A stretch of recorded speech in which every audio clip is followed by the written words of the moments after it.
యేసుక్రీస్తు నామములో మీ అందరికీ నా హృదయపూర్వకమైన వందనాలు. ఈ దినమంతా నా ప్రభువైన యేసుక్రీస్తు మీకు తోడై ఉండి మిమ్మల్ని ఆశీర్వదించి దీవించి కాపాడునుగాక. పరిశుద్ధ గ్రంథంలో నుండి యోబు గ్రంథం 13వ అధ్యాయం 5వ వాక్యాన్ని నేను చదువుతూ ఉన్నాను. మీ పరిశుద్ధ గ్రంథమైన బైబిల్ తెరచి చూడండి. మీరు కేవలం మౌనముగా ఉండుట మేలు, అది మీకు జ్ఞానమని ఎంచబడును. యోబు గ్రంథకర్త తన గ్రంథంలో ఏమని రాస్తున్నారు అంటే, మీరు మౌనముగా ఉండుట మేలు.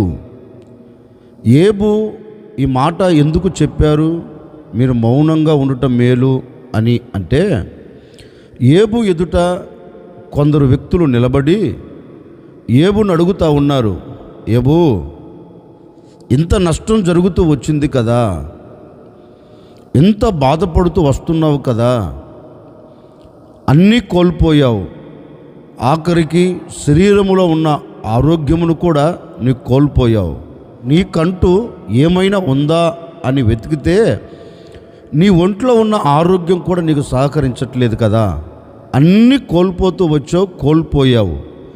ఇప్పుడు నా అనుకున్న వ్యక్తులు కూడా నీ ప్రక్కన నిలబడలేదు, నిన్ను కట్టుకున్న భార్య కూడా నిన్ను విడిచిపెట్టేసింది.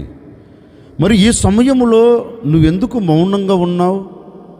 ఏమైనా మాట్లాడవచ్చు కదా, దేవునిని అడగొచ్చు కదా, నాకెందుకు ఇలా చేశావు, నాకెందుకు ఇలా జరిగింది, నీ సన్నిధిలో నేను న్యాయంగా బ్రతుకుతూ ఉన్నాను కదా, యథార్థతను విడిచిపెట్టలేదే, నీ అందలి భయము భక్తి కలిగిన వాడనై నీ సన్నిధిలో నిందారహితుడిగా బ్రతుకుతున్నాను కదా, మరి నాకే ఎందుకు ఇలా జరిగింది అని అడగవచ్చు కదా అని కొందరు యోబు దగ్గరకు వచ్చి యోబుతో అన్నారండి.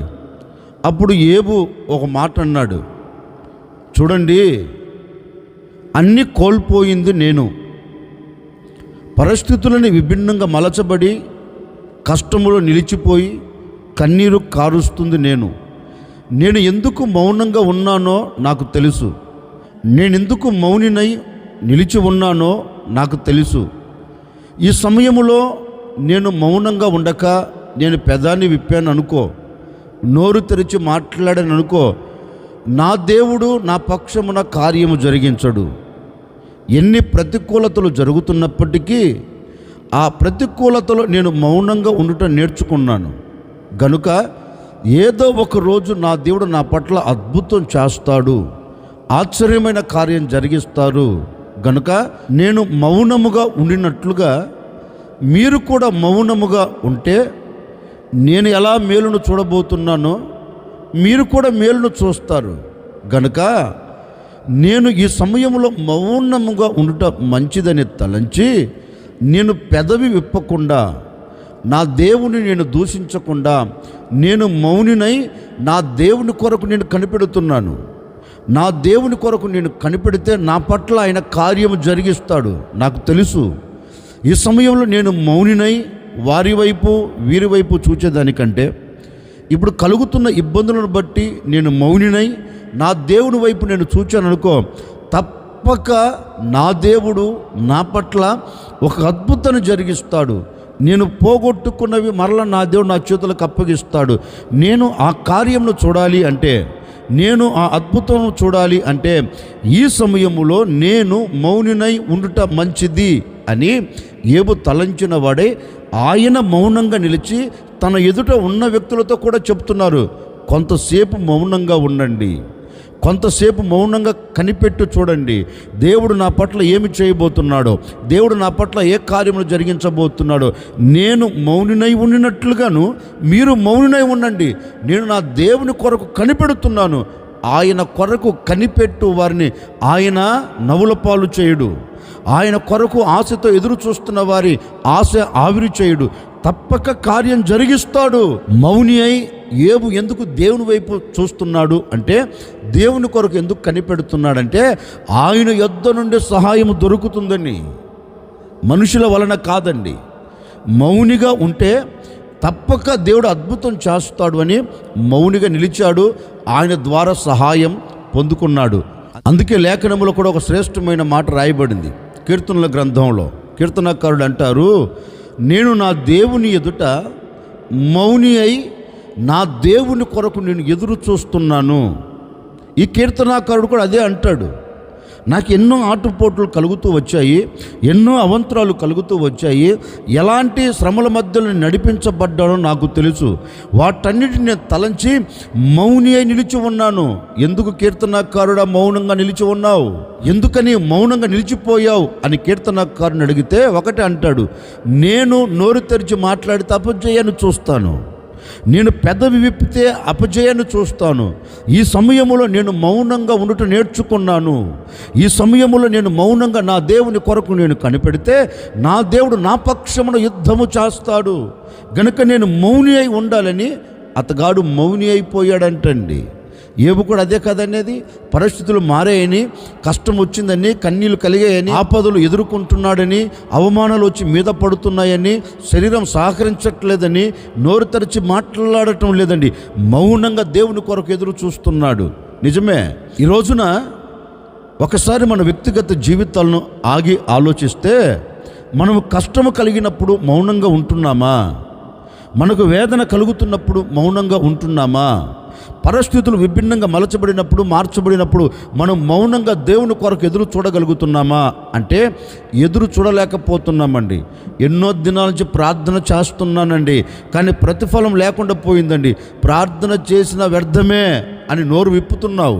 ఎన్నో దినాల నుంచి ప్రయాసపడి ఉపవాసాలు ఉండి కడుపు కట్టుకొని నోటిని కుట్టుకొని నా కుటుంబం కొరకు ప్రాధేయపడ్డానండి, నా కుటుంబం కొరకు మొరపెడుతున్నానని ఎన్నో ఆపదలు ఎదుర్కొంటున్నాను.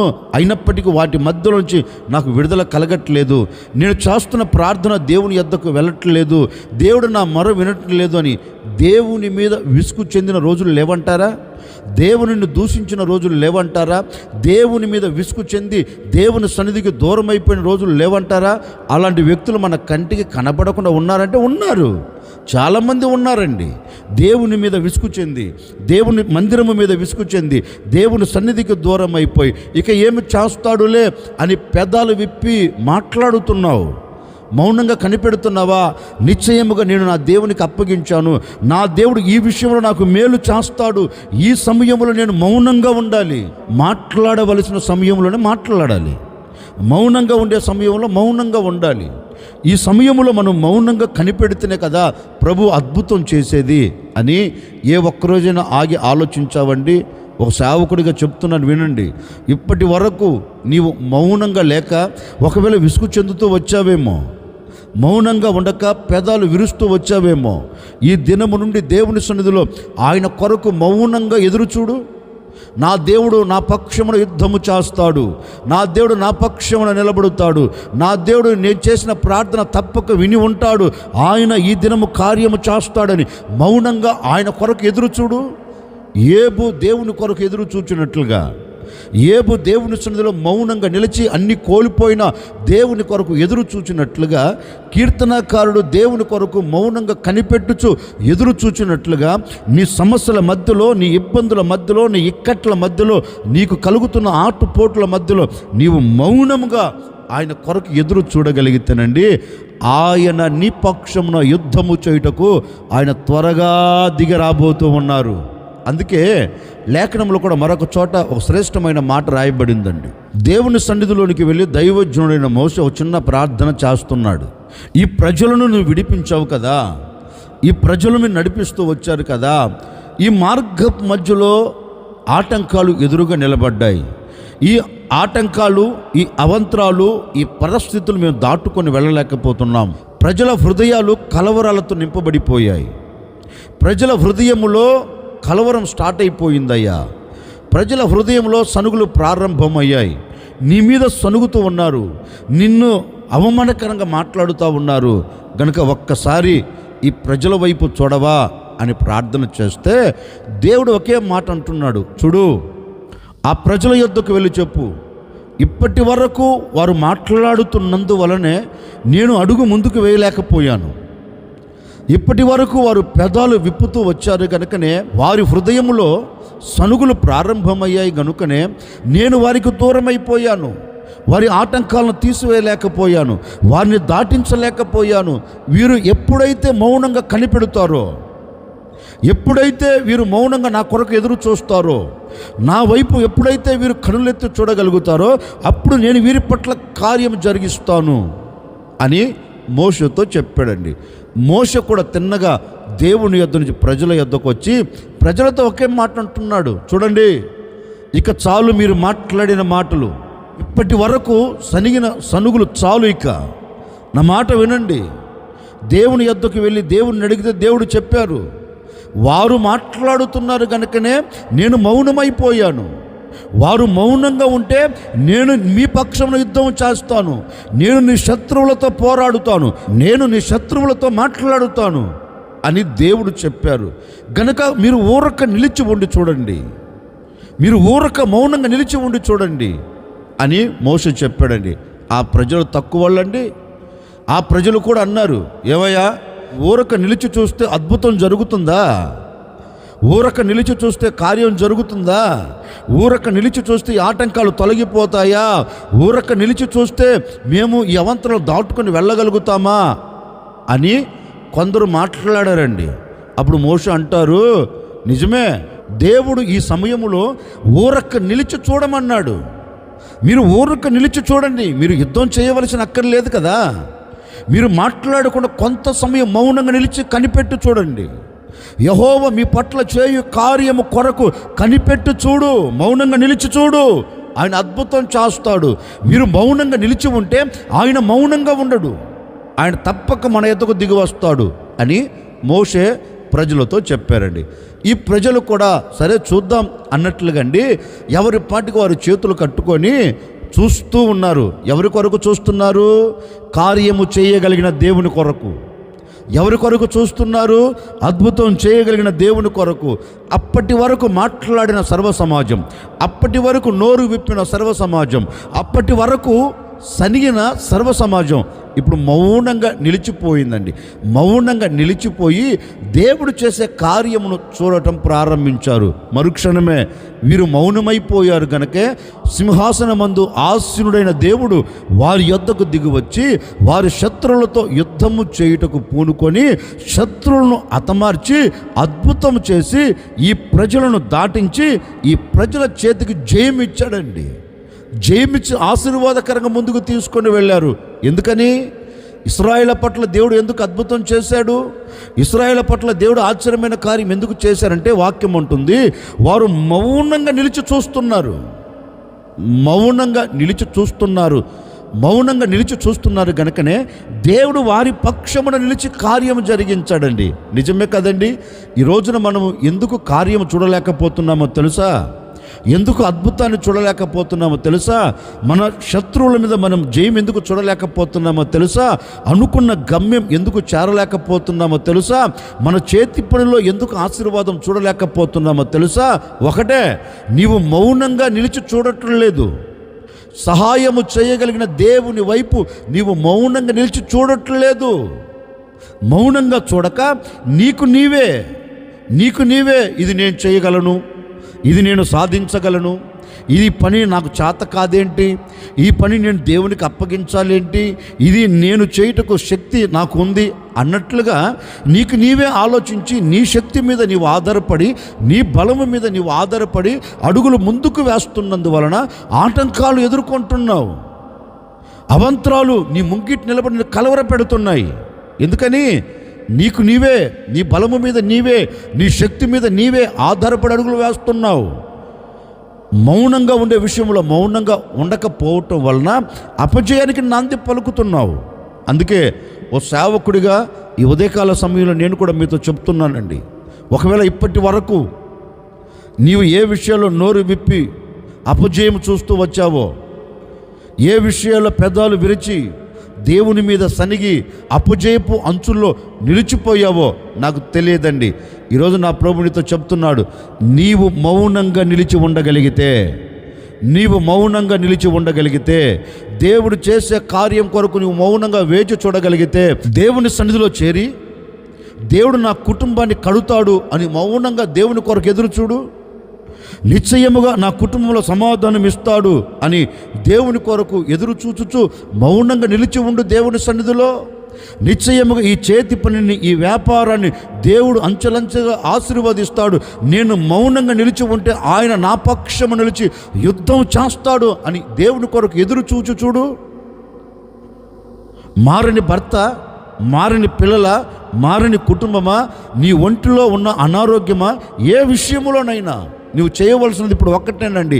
నీవు మౌనంగా నిలిచి సహాయము చేయగలిగిన దేవుని కొరకు ఎదురు చూడగలిగితే ఆయన నీ పక్షమున యుద్ధము చేయుటకు ప్రతి దాని విషయములో నీవు మౌనంగా నిలిచి ఆయనకు అప్పగిస్తూ వచ్చావు గనుక ఆయన నీ పక్షమున యుద్ధము చేయుటకు దిగివచ్చి నీ శత్రువులందరిని అణిచివేయబోతూ ఉన్నాడు. నీ ఆటంకాలన్నిటిని తీసివేయబోతూ ఉన్నాడు. ఒకప్పుడు నువ్వు ఏది కోల్పోయావో, ఒకప్పుడు ఏది దూరం అయిపోయిందో ఆయన నీ పక్షమున దిగివచ్చి నీ పరిస్థితులన్నిటి మీద యుద్ధము చేసి ఆయన నీ చేతులకు జయము అప్పగిస్తాడండి. అందుకే ఏబు అంటారు, బాబు మీరు కొంత మట్టుకు మౌనంగా నిలిచి చూడండి.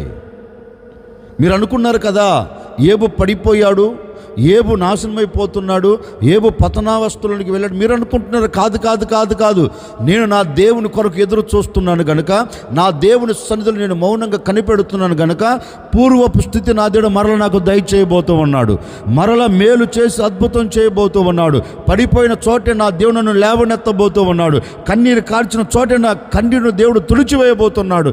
అవమానము పొందిన చోటే రెట్టింపైన ఘనతను నా దేవుడు నాకు దయచేయబోతున్నాడు. కారణం నేను మౌనంగా ఆయన కొరకు ఎదురు చూస్తున్నాను గనుక ఆయన నా పక్షమున యుద్ధము చేసి అన్ని విషయాల్లో నా దేవుడు నాకు జయమిస్తాడు. పోగొట్టుకున్న ప్రతి దీవెన మరల నా దేవుడు తిరిగి నాకు అప్పగిస్తాడు అని మౌనంగా దేవుని కొరకు కనిపెడుతున్నాడంటండి. నా ముగింపు మాటలుగా నేను కూడా మీతో చెప్తున్నాను, వినండి. మీరు మౌనంగా దేవుని కొరకు కనిపెట్టగలిగితే, సహాయము చేయగలిగిన దేవుని వైపు మౌనంగా ఉండగలిగితే, సహాయము చేయగలిగిన దేవుని సన్నిధిలో నిలబడి మీరు మౌనంగా ఆయన కొరకు కనిపెడితే, మీ మౌనమును చూచి ఆయన మీ పక్షమున యుద్ధము చేయుటకు దిగివచ్చి మిమ్మల్ని ఆటంకపరుస్తున్న, మీ ఎదుట నిలబడి ముందుకు అడుగు వేయకుండా చేస్తున్న ప్రతి వాటి మీద ఆయన యుద్ధము చేసి జయము మీ చేతులకు అప్పగించబోతూ ఉన్నాడు. ఈ రోజు నుంచి మౌనంగా నిలిచి చూడండి, నీ కుటుంబం కట్టబడుతుంది. మౌనంగా నిలిచి చూడండి, నీ పిల్లల భవిష్యత్తును దీవెనకరంగా ఉంచబోతున్నాడు. మీరు మౌనంగా నిలిచి నా దేవుని సన్నిధిలో చూడండి, ఇప్పటి వరకు చూడని అద్భుతాలు, ఆశ్చర్యమైన కార్యాలు ఈ దినమే నా ప్రభు మీ కుటుంబాల పట్ల జరిగించబోతూ ఉన్నారు. ఈ దినమే ఆయన నెరవేర్చి ముగించబోతూ ఉన్నారు. అట్టి కార్యాలు మీ కుటుంబాల పట్ల నా దేవుడు చేసి ముగించునుగాక. ఆశ్చర్యకరుడా, మీకు స్తోత్రాలు చెల్లిస్తూ ఉన్నాం. మీరంతైనా సర్వశక్తి కలిగిన దేవుడవు. ఈ విధంగా స్తుతించుటకు మరొక దినాన్ని మీరు మాకు ప్రసాదింపచేశారు. అందును బట్టి మీకు స్తోత్రం నాయన. నిజమే, నీ సన్నిధిలో మేము మౌనంగా నిలిచి నీ కొరకు ఎదురు చూడగలిగితే, మీరు మా పక్షమున దిగివచ్చి మమ్మల్ని అడ్డుకున్న, మా ఎదుట నిలబడి మమ్మల్ని కృంగదీస్తున్న ఆటంకాలన్నిటి మీద మీరు జయమును కలగచేస్తారని మీరు మాట ఇచ్చి ఉన్నారు. ఎందరైతే మౌనంగా నిలిచి ఉండి నీ కొరకు కనిపెడుతున్నారో ప్రతి కుటుంబం పట్ల అద్భుతాలు జరుగునుగాక, ఆశ్చర్యమైన కార్యాలు జరుగునుగాక.